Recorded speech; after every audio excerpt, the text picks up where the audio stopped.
हमारे श्री विदुर जी महाराज का अपमान हुआ और उन्होंने राजद्वार परित्याग कर दिया। हरिद्वार की ओर गमन कर गए। लगभग 35 वर्ष विदुर जी महाराज तीर्थ यात्रा करते रहे, कभी किसी से मिले ही नहीं। नाम का परित्याग किया, पद का। जब श्री धाम वृंदावन में पहुंचे तो भगवान के परम स्नेही भक्त भगवत स्वरूप श्री उद्धव जी महाराज से मुलाकात हुई। हमारे संत कहते हैं कि दोनों संत मिलकर के इतने आनंदित हुए कि अपने शरीर की ही सुधि नहीं रही। एक दोहा बड़ा प्रचलित है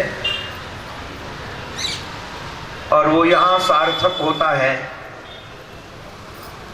4 मिले 64 खिले, 20 रहे कर जोर, हरिजन से हरिजन मिले बिहसे 7 करोड़। 4 मिले माने 2 आंखें इधर की, 2 आंखें उधर की।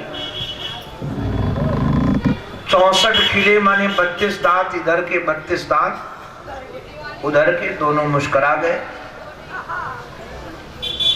और 20 रहे कर जोर, 10 उंगलियां इधर की, 10 उंगलियां उधर की। और जब हरिजन से हरिजन मिलता है, भक्त से भक्त मिलता है, उस मिलन में जो आनंदानुभूति होती है उसके कारण शरीर के रोमे रोमे खिल जाते हैं। 3.5 करोड़ रोमे इस शरीर के, 3.5 करोड़ रोमे उस शरीर के, बीए से 7 करोड़। स्त्री बिटा नाम इव साधु वार्ता। जब 2 किसान मिलते तो चर्चा क्या होती है? संदीप, कितने का मटर बेचा? यही होती है। और इस समय कौन सी फसल है, कौन सी उसमें खाद डाली है, यही सब चर्चा होती है। जो जिस विषय में रमता है वही विषय की चर्चा करता है। तो भक्त के रमण का विषय भगवान है। तो भक्त जब मिलता है तो भक्त भगवान की चर्चा करता है। जैसे कामी मिलता है तो कामनी की चर्चा करता है, लोभी मिलता है तो धन की चर्चा करता है। वैसे 2 भक्त जब मिलते हैं तो भगवान की चर्चा होती है। जिसके उर में विधिवत भगवान बस गए हों वही तो विदुर है। विदुर है ना, विद उर, विदुर। सम्यक प्रकार से जिसके हृदय में भगवान बसते हैं वही विदुर है। अब जरा विचार करना, हमारे हृदय में उर में क्या बसता है? नाती बसता, पोता बसता, धन बसता, मकान बसता। और विदुर ऐसे हैं जिनके हृदय में केवल केवल केवल गोविंद बसते हैं। विदुर ने श्री उद्धव से पूछा, हमारे जीवन धन श्री कृष्ण कैसे हैं? वसुदेव कैसे है? देवकी कैसी हैं?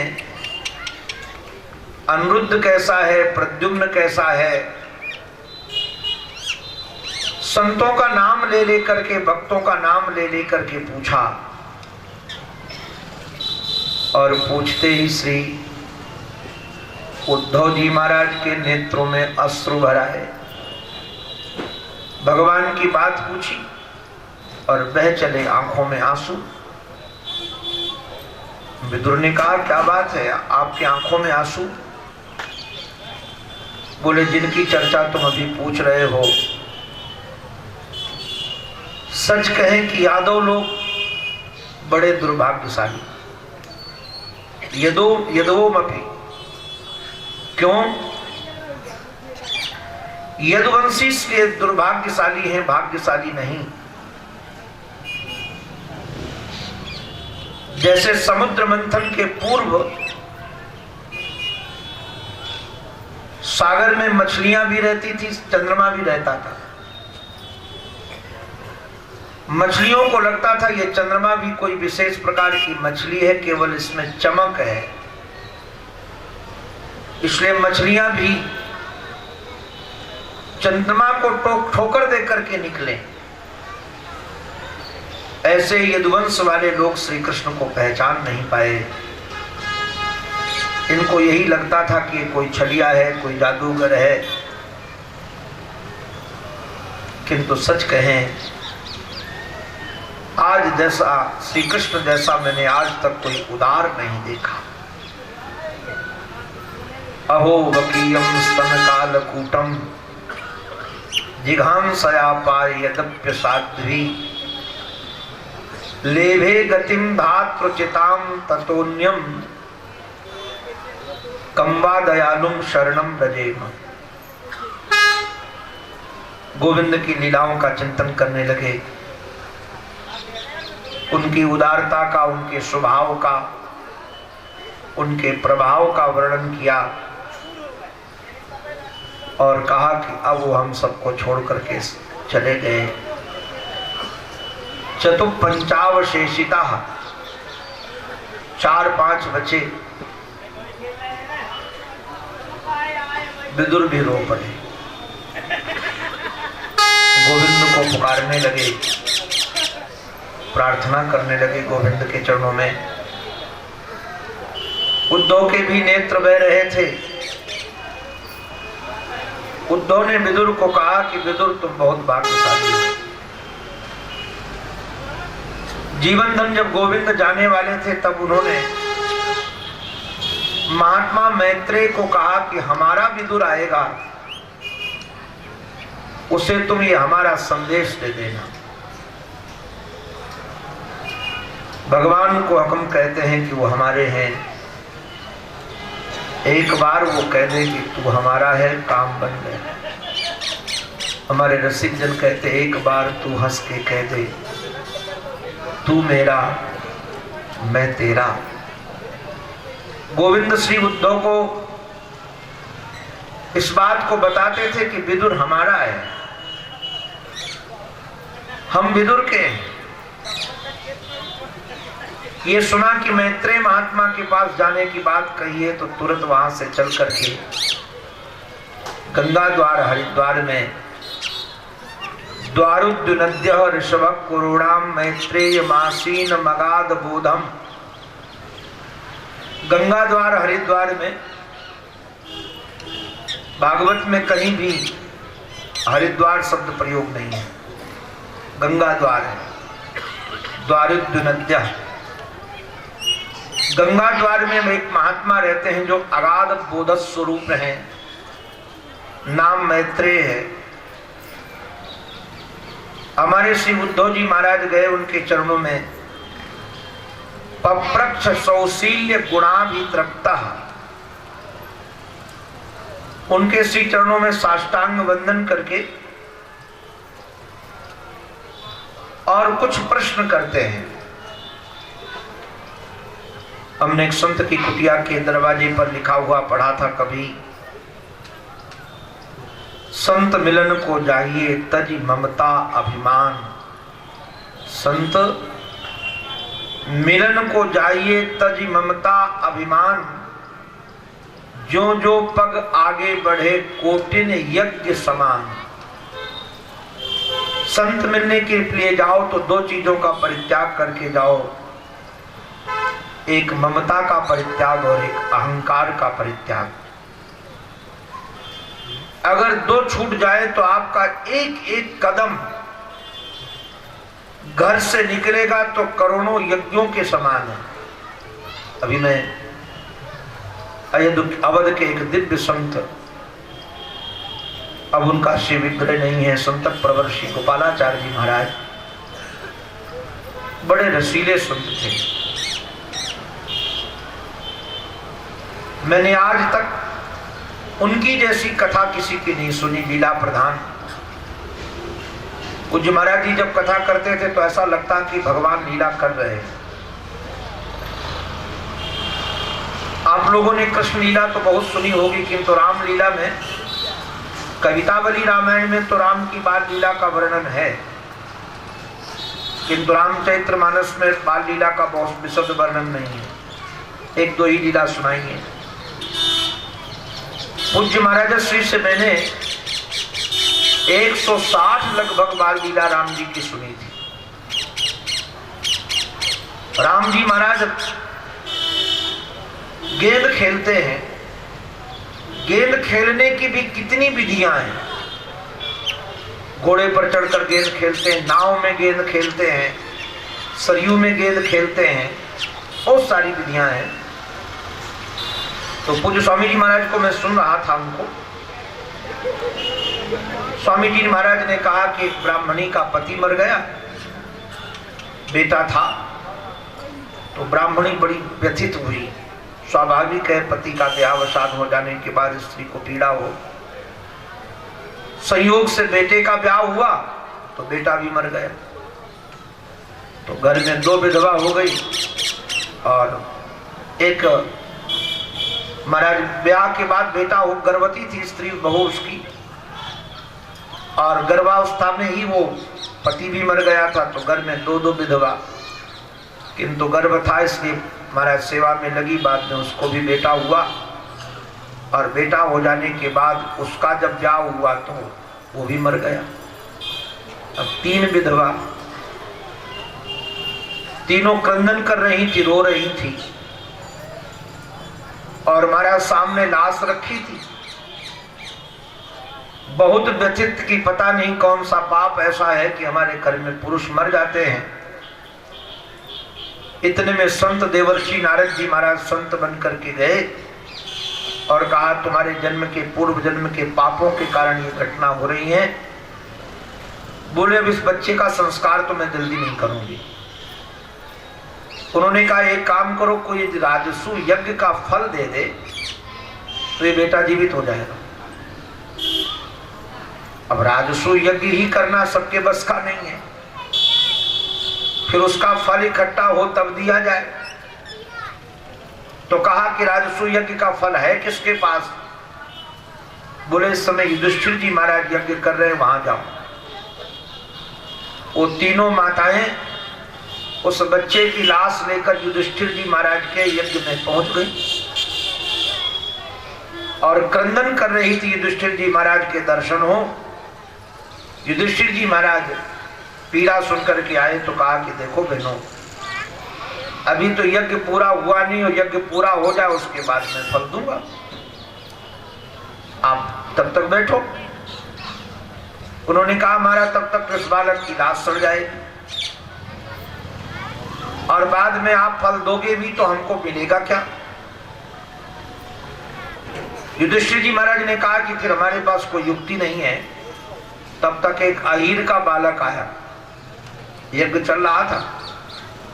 वो यज्ञ में संतों को दूध देने आता था, तो दूध का पात्र लिए हुए आकर खड़ा होकर देख रहा था और ये बातें सुन रहा था। तो भीड़ को चीरते हुए आया और कहा, पंडित जी संकल्प करो, इसको कितने यज्ञ का फल देना है? तो माताओं ने कहा, 1 यज्ञ का फल। बोले, हम 10 यज्ञ का फल देते हैं, संकल्प करवाओ।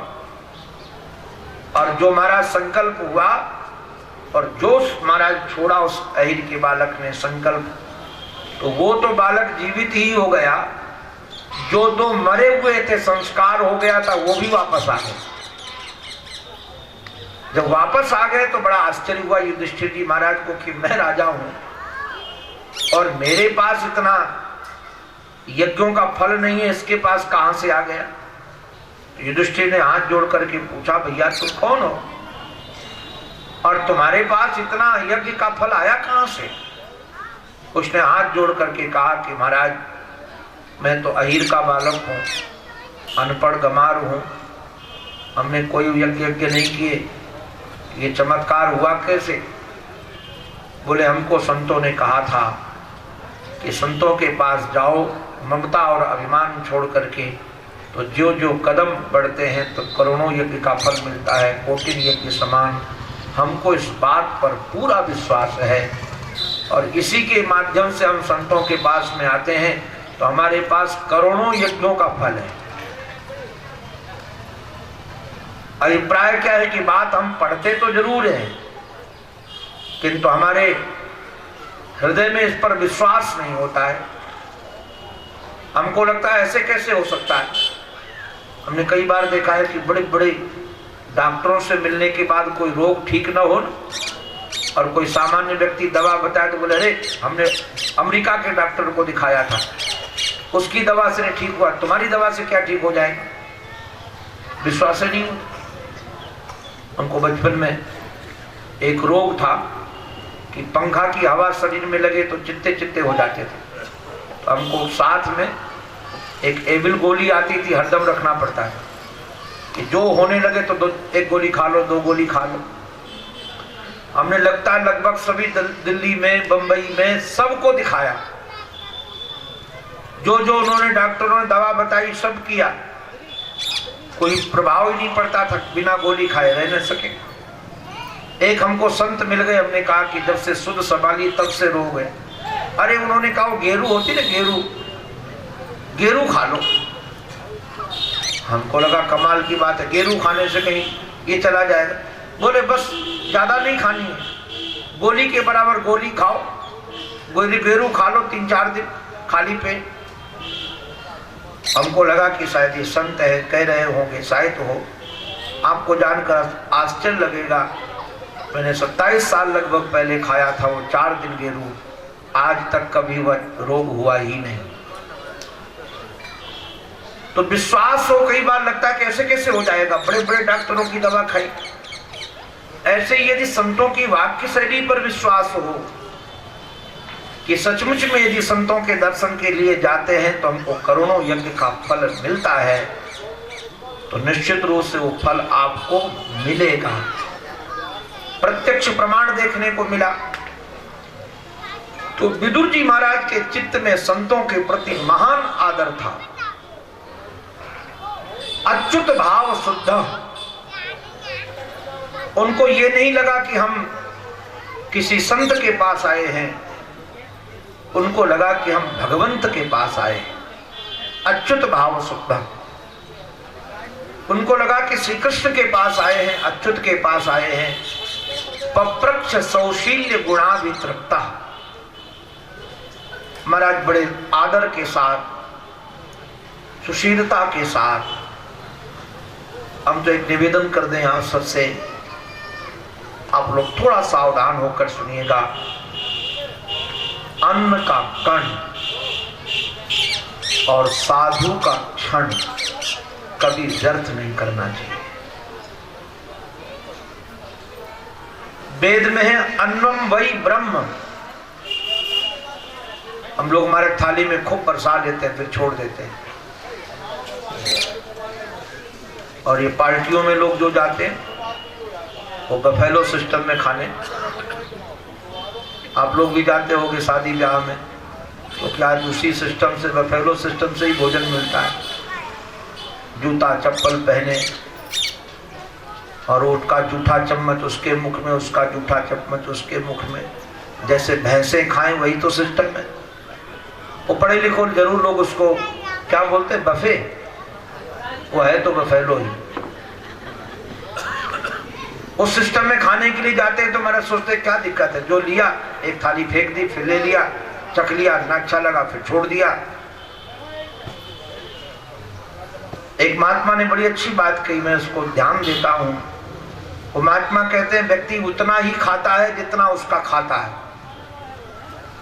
व्यक्ति उतना ही खाता है जितना उसका खाता है। अब जरा विचार करना, अपने खाते से रुपया निकाल लिया, आप चाहे किसको दे दो, चाहे फेंक दो, चाहे चोर ले जाए।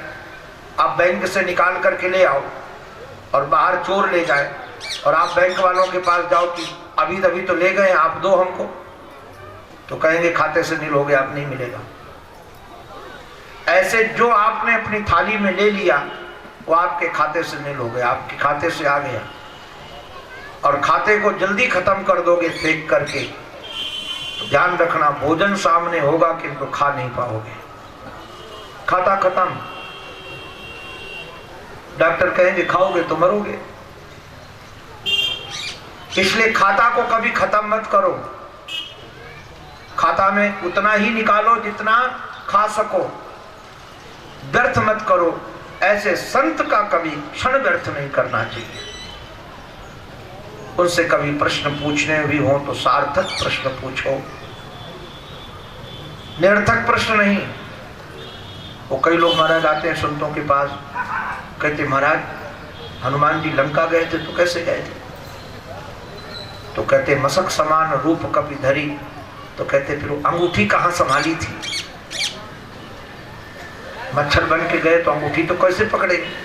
कोई मच्छर तो अंगूठी नहीं पकड़ सकता है। तो हमारे ग्रामीणी कहते हैं कि हमने बहुत समझाया सज्जन को कि भगवान का जैसे बंदर छोटा बड़ा हो सकता है, उसके आभूषण बड़े छोटे हो सकते हैं, वो समझने को ही तैयार नहीं। तो मैंने बाद में पूछा कि देख भाई, पहले के राक्षस कितने बड़े बड़े होते थे? बोले बहुत बड़े बड़े। रावण तो इतना बड़ा था, चल दसानन डोलत अवनी, इतना बड़ा था कि पृथ्वी हिलती थी। बोले बाबरे, जब असुर इतने बड़े बड़े होते थे 20-20 हाथ के, तो असुरों को काटने के लिए मच्छर भी तो भी बड़ा चाहिए था। तो तुरंत बात समझ में, हाँ ये ठीक है, बड़ा मच्छर बन ले लिया। ऐसे जो इस प्रकार के प्रश्न है निरर्थक प्रश्न है। प्रश्न ऐसे पूछने चाहिए जो सार्थक हो। कई लोग पूछते महाराज श्रवण कुमार के माता पिता का नाम क्या था? अब जान भी लोगे तो क्या करोगे? उनको भंडारा खिलाओगे? अरे श्रवण कुमार का माता पिता का नाम बताने की जरूरत नहीं है। बताने की आवश्यकता होती तो निश्चित रूप से पुराणों में जगह जगह पर उनका नाम लिख दिया जाता। पुराणकारों ने ये चरित्र इसलिए